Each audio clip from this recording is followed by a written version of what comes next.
Was a map drawn in 1513 a true representation of Antarctica, and not the one we know today? The reis map of Antarctica shows a coastline where modern science says there should be none. The reis map is one of the earliest known world maps composed outside of Europe. What if the greatest discovery in ancient history wasn't gold, or mummies, or even a pharaoh's tomb, but a map? A map pointing to something no one can explain. On the 16th of September 1976, the mummified body of Ramesses II arrived in Paris under the scrutiny of cameras and the pomp of a visiting head of state. The sarcophagus of Ramesses II, one of Egypt's most famous pharaohs. The artifact, which is around 3,000 years old, hadn't left Egypt for several decades. Scientists examined the pharaoh, dead for over 3,000 years, and what they found under the microscope defied everything they knew. Traces of tobacco, an American plant on a man who lived centuries before Columbus. Years later, cocaine would be detected in other Egyptian mummies. These revelations suggest a staggering possibility, that ancient civilizations crossed oceans, traded knowledge, and reached places we thought impossible. And if that's true, the history we've been taught may be hiding entire chapters that could rewrite everything we think we know about our past. The Lost Continent Map. The story of how we came to question ancient isolation begins not in Egypt but in Turkey. In the year 1929, the Ottoman Empire had collapsed. The new Turkish Republic was transforming the old imperial palace of Topkapi into a museum. A German theologian named Gustav Deissmann was cataloging centuries of accumulated documents when he found a rolled piece of gazelle skin parchment. It was signed and dated by an Ottoman admiral named Hagi Ahmed Muhiddin Piri, known to history as Piri Reis. In 1929, historians discovered a map which had been painted onto a piece of gazelle hide. They traced the document back to a 16th century Turkish admiral named Piri Reis. The date was 1513, just 21 years after Columbus first reached the Americas. Only 1/3 of the original map survived, measuring roughly 87 centimeters by 63 centimeters. But what remained would ignite one of the 20th century's most enduring controversies. The Piri Reis map depicted the Atlantic Ocean, the western coast of Africa, the eastern coast of South America, and portions of the Caribbean. For a map created in 1513, the accuracy of the South American coastline was extraordinary. The African coastline was accurate to within 50 miles, a remarkable achievement for the early 16th century. But something else caught the attention of scholars. A large landmass stretched southward from South America and curved dramatically to the east. Some researchers would later argue that this landmass bore an uncanny resemblance to Antarctica, a continent that was not officially discovered until 1820. The question was simple but explosive. How could a Turkish admiral in 1513 have known about a continent that would not be found for another 300 years? The admiral who knew too much. To understand the Piri Reis map, you must first understand the man who created it. Piri Reis was born between 1,465 and 1,470 inches Gallipoli, a port city on the Dardanelles Strait. He went to sea at a young age, sailing with his uncle Kemal Reis, first as a privateer raiding coastal settlements and later as a naval commander in the Ottoman fleet. In 1494, Piri Reis officially joined the Ottoman Navy as a commander, leading campaigns between the Ottoman Empire and Venice. Over decades of service, he accumulated an encyclopedic knowledge of Mediterranean waters and beyond.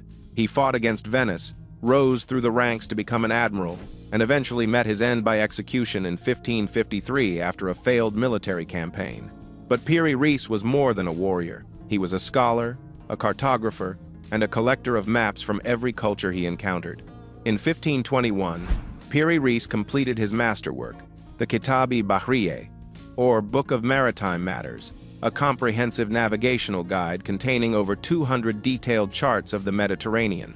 It remains one of the most important documents in the history of Ottoman cartography, but it was his 1,513 world map that would capture the imagination of generations.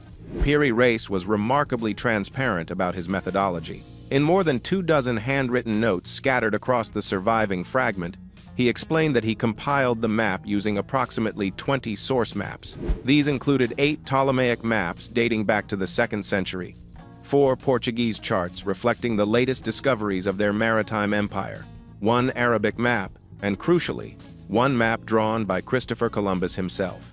Reis wrote that he obtained Columbus's map through his uncle, who had sailed with the Spanish explorer. If true, this makes the Reis map one of the only surviving records of Columbus's own cartographic work, which has otherwise been lost to history. For decades after its rediscovery, the Reis map was studied primarily by specialists interested in its depiction of the Americas and its potential connection to Columbus. Then in 1965, Professor Charles Hapgood of the University of New Hampshire published a book called Maps of the Ancient Sea Kings that would transform the map into something else entirely. Hapgood and his students had studied the Reis map in detail. He became convinced that the mysterious southern landmass was not Patagonia or Terra Australis Incognita, the hypothetical southern continent that appeared on many maps of the period. He believed it was Antarctica. And not just Antarctica as it appeared in the modern era, but Antarctica as it would have looked thousands of years ago before it was covered by ice. Hapgood overlaid the Reis depiction onto a modern polar azimuthal projection and claimed an astonishing match with the subglacial coastline of Queen Maud Land. His theory demanded an explanation that conventional history could not provide, the controversy that refused to die. Hapgood's theory attracted support from unlikely quarters, U.S. Air Force cartographers reviewed his analysis and confirmed that the techniques required to create such accurate maps would have been extraordinarily sophisticated. Albert Einstein himself wrote a foreword to an earlier book by Hapgood, praising his unconventional thinking, though Einstein's support was for a different theory about crustal displacement rather than the map specifically. The idea captured public imagination. If an advanced prehistoric civilization had mapped the world before the last ice age, what else had they accomplished? But mainstream scholars pushed back hard. Historians of cartography, including Gregory McIntosh in his exhaustive 2000 study, the Reis map of 1513, systematically challenged the Antarctica interpretation. The critics pointed out several problems that Hapgood had glossed over. First, the southern landmass on the Reis map is connected to South America without a break. If it were Antarctica, this would mean the two continents were once joined at Uruguay, which contradicts everything geologists know about continental positioning during human history. Second, maps from the 15th and 16th centuries routinely depicted a hypothetical southern continent called Terra Australis Incognita, the unknown southern land. This was a theoretical construct based on the ancient Greek belief that land masses in the north must be balanced by land masses in the south. Cartographers drew it in various configurations, often connecting it to South America because they simply did not know what existed in those uncharted waters. Third, when the Reis map is rendered in its own intended portolan projection rather than being arbitrarily reprojected to force a resemblance, the supposed match with Antarctica collapses. The landmass more closely resembles a distorted depiction of Patagonia and Tierra del Fuego. Fourth, longitude measurements on the map contain errors of up to 15 degrees in some places. Measuring longitude at sea remained virtually impossible until John Harrison invented the marine chronometer in the 1760 seconds. The academic consensus today is clear. The Reis map is exactly what its creator said it was. A brilliantly executed compilation of the best geographical knowledge available in the Mediterranean world in 1513. It contains no evidence of prehistoric advanced civilization and no ice-free Antarctica. Gregory McIntosh and Stephen Dutch of the U.S. Geological Survey have both published definitive analyses reaching this conclusion. The southern continent is almost certainly Terra Australis, drawn speculatively as cartographers of that era routinely did. Yet the controversy refuses to die. The Reis map continues to appear in documentaries, books, and online discussions as evidence of lost ancient knowledge. Why? Perhaps because the alternative is more compelling than the truth. Perhaps because the map itself, regardless of what it actually shows, represents something genuinely remarkable, a moment when the boundaries of the known world were expanding faster than anyone could comprehend. The mummies that should not exist. While the Reis map was sparking debates among cartographers, a completely different line of evidence was emerging from ancient Egyptian remains. On the 16th of September 1976, the mummified body of Ramesses II arrived at the Museum of Mankind in Paris. French television cameras captured the arrival. A team of scientists was assembled to repair the deteriorating remains of the pharaoh who had ruled Egypt for 66 years and died around 1213 BCE. Among the team was Dr. Michel Lescot of the Natural History Museum in Paris, tasked with analyzing fragments of the mummy's bandages. Using an electron microscope to examine fibers from the wrappings, Lescot made an unexpected discovery. Among the linen threads were fragments of plant material that she identified as tobacco. She later recalled the moment, "I prepared the slides, put them under the microscope, and what did I see? Tobacco. I said to myself, that's just not possible. I must be dreaming." Her findings were immediately controversial. Tobacco is native to the Americas. It did not exist in the Old World until European explorers brought it back after Columbus. Ramesses II died more than 2,700 years before any known contact between Egypt and the Americas. Professor Nasri Iskander, chief curator at the Cairo Museum, offered a dismissive explanation, suggesting that pipe-smoking archaeologists might have accidentally contaminated the mummy. But Lescot responded to this charge by carefully extracting new samples from deep inside the mummy's abdomen, with the entire process photographed to document the chain of custody. These samples, which could not possibly be droppings from an archaeologist's pipe, were tested. Once again, they contained tobacco. The discovery should have sparked serious discussion about the relationship between ancient Egypt and America. Instead, it was largely ignored, filed away as an anomaly that raised too many uncomfortable questions. Then, in 1992, a German forensic toxicologist named Dr. Svetlana Balabanova reopened the case. Balabanova was an expert in detecting drugs in human tissue, a specialist whose work was used in criminal investigations and held up in court. She had been asked to analyze hair and tissue samples from Egyptian mummies held in the Staatliche Sammlung für Ägyptische Kunst, the State Museum of Egyptian Art in Munich. Using radioimmunoassay and gas chromatography mass spectrometry, the same gold standard techniques used in modern drug testing, she examined the mummified remains of several individuals, including a priestess named Henut Tawi, who had lived around 1000 BCE. The king of Bavaria had purchased Henut Tawi's ornate sarcophagus with the mummy inside in the early 19th century. For another century, she lay undisturbed in Munich. Then Balabanova made a discovery that would baffle Egyptologists and call into question whole areas of science. Every single one of the 9 mummies Balabanova tested was positive for cocaine and hashish.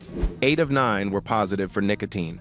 The surprise was not just that the ancient Egyptians had taken drugs, but that cocaine comes from the coca plant, and nicotine comes from tobacco, plants completely unknown outside the Americas, unheard of, until Sir Walter Raleigh introduced smoking from the New World, or until cocaine was imported in the Victorian era. Balabanova repeated the tests in the wake of controversy, getting the same results. She tested bone, soft tissue, and hair. The drugs were present throughout the bodies, suggesting ingestion rather than external contamination. Further research by Parsha and Nerlich in 1995, which included samples from the intestines and liver, revealed that the nicotine and cocaine were most likely ingested while the hashish was probably inhaled. Later, Balabanova tested 71 additional mummies and found that 79% were positive for cocaine. The Egyptians who sailed the seas. To understand whether ancient Egyptians could have crossed oceans, we must first understand what they were capable of at sea. The evidence is more impressive than most people realize. On Christmas Day, 2004, archaeologist Catherine Bard of Boston University was excavating at Wadi Gawassis, a remote site on Egypt's Red Sea coast about 13 miles south of modern Port Safaga. Barely an hour into the dig on a parched bluff above the ancient harbor, she stuck her hand into a fist-sized hole that appeared in a hillside. She felt only empty space, the indication of a larger chamber beyond. Within days, her team had uncovered multiple man-made caves containing artifacts that spoke of ancient Egypt's seafaring prowess. Inside were ship timbers, limestone anchors, curved cedar steering oars, coils of rope, and cargo boxes. Many of the timbers were riddled with telltale holes made by saltwater shipworms, creatures that tunnel into wood during voyages of several months at sea. The discoveries at Wadi Gawassis, which Bard described as the finding of a lifetime, represented the oldest remains of seafaring ships ever found. The site had functioned as an industrial shipyard with 8 man-made caves that the ancient Egyptians used as work and storage rooms. Hieroglyphic inscriptions on limestone tablets detailed long-ago trade expeditions to a distant land called Punt, a place referenced repeatedly in Egyptian records, but whose exact location remains debated. Most archaeologists believe Punt was located somewhere along the Red Sea coast, possibly in modern-day Eritrea, Ethiopia, or Yemen, roughly 1,000 miles from Egypt. A stela of Pharaoh Amenemhat III, who ruled between 1,844 and 1,797 BCE, was found inscribed with all 5 of his royal names, according to Dr. Cheryl Ward, the maritime archaeologist who analyzed the timbers. The archaeological site is like a mothballed military base, and the artifacts there tell a story of some of the best organized administrators the world has ever seen. It's a site that has kept its secrets for 40 centuries. The expeditions to Punt were logistical feats of staggering complexity. Cedar timber was hewn from the mountains of Lebanon, about 1,000 meters above sea level, and transported by boat up the Nile to a shipbuilding site at Koptos, near modern Cana. There, the timbers were constructed into seafaring vessels measuring up to 70 feet long. The ships were then disassembled, and their parts were trekked by donkey caravan across 100 miles of harsh desert for approximately 10 days. One inscription records more than 3,200 men participating in a single expedition.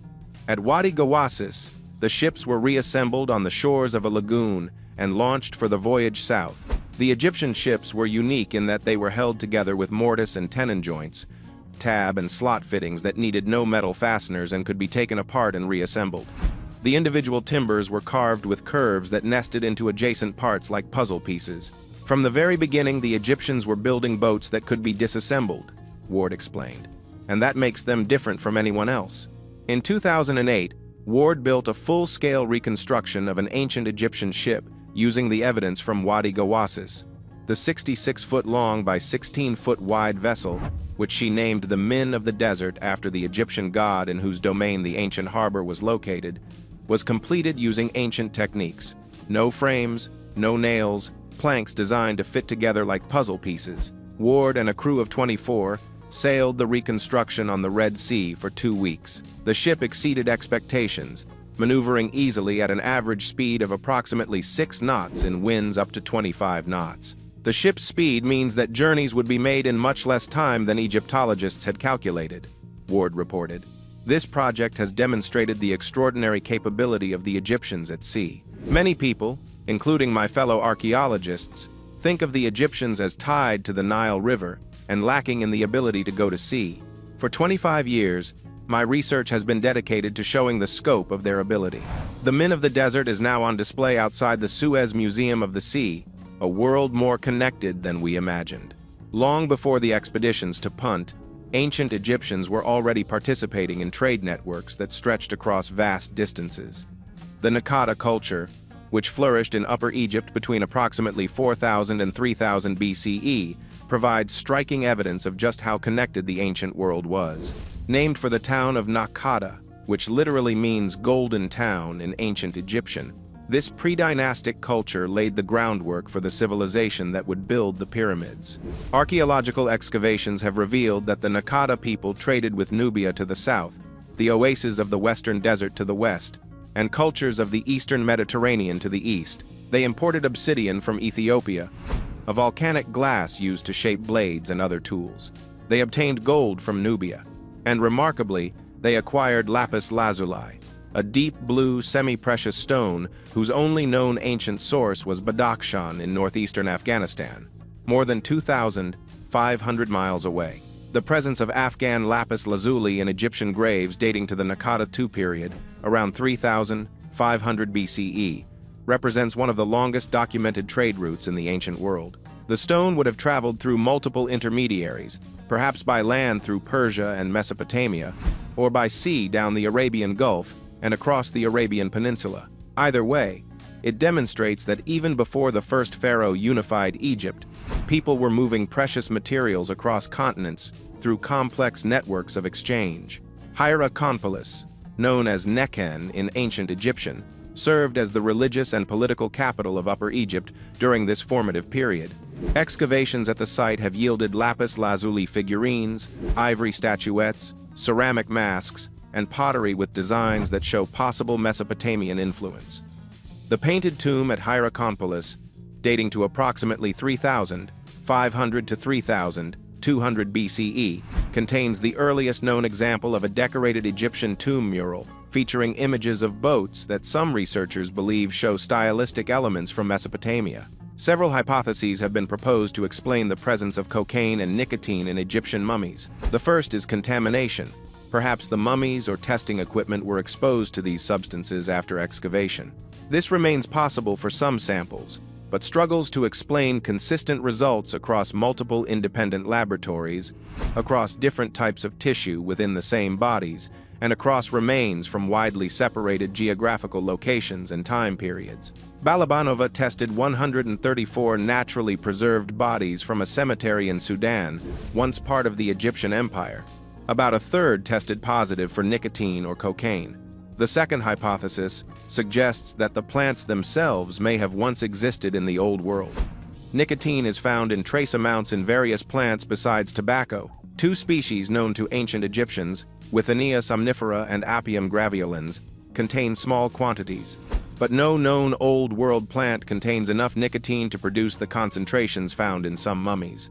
And no Old World plant contains cocaine. The third hypothesis is the most controversial. Perhaps ancient Egyptians did have contact with the Americas through trade routes or voyages that have been lost to history. Dr. Rosalie David, keeper of Egyptology at the Manchester Museum, initially skeptical, investigated Balabanova's work and confirmed that the mummies were genuine ancient Egyptians and the results were not compromised. Yet she remained cautious about drawing conclusions. Critics point out that there is no archaeological evidence of Egyptian presence in the Americas. No Egyptian artifacts found in pre-Columbian sites, no American artifacts found in Egyptian tombs, no written records of transatlantic voyages.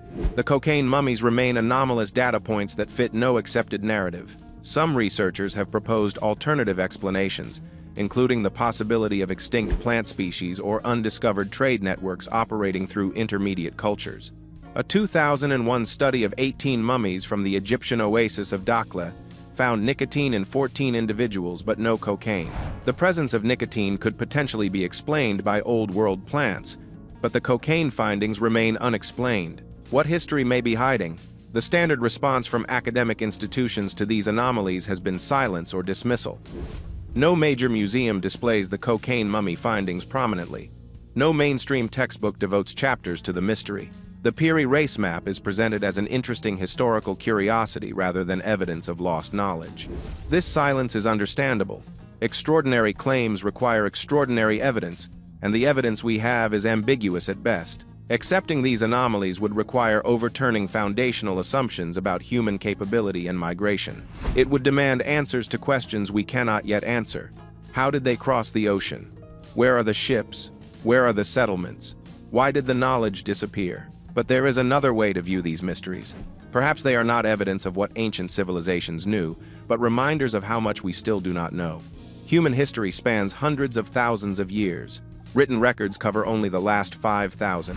Everything before that exists only in stone tools, cave paintings, and fragments of bone. We know that humans were building sophisticated structures at Göbekli Tepe in Turkey 12,000 years ago, before agriculture, before pottery, before any of the things we thought were prerequisites for civilization. We know that humans were crossing open ocean to reach Australia at least 50,000 years ago, long before any accepted timeline for long-distance navigation. We know that catastrophic events, from ice ages to volcanic eruptions to sea level changes, have repeatedly erased coastal settlements where early maritime cultures would have lived. At the end of the last ice age, sea levels rose by more than 120 meters, submerging millions of square kilometers of coastal land where human communities would have been concentrated. What we do not know is how much has been lost. The Piri Reis map may not show an ice-free Antarctica drawn by Atlanteans. The cocaine mummies may not prove that Egyptian pharaohs traded with Amazonian tribes, but they do prove that history can surprise us. Across deserts, tombs, and oceans, the evidence lingers, maps drawn centuries before they should have existed. Mummies containing plants from distant continents, artifacts that defy the limits of ancient technology. History, as we know it, may be only a fraction of the story. somewhere between what we accept and what the evidence hints at. The truth waits, silent and stubborn. The real question is not what we have discovered so far, but what we are still missing. How far back does human knowledge really go, and who decided which chapters to preserve and which to bury?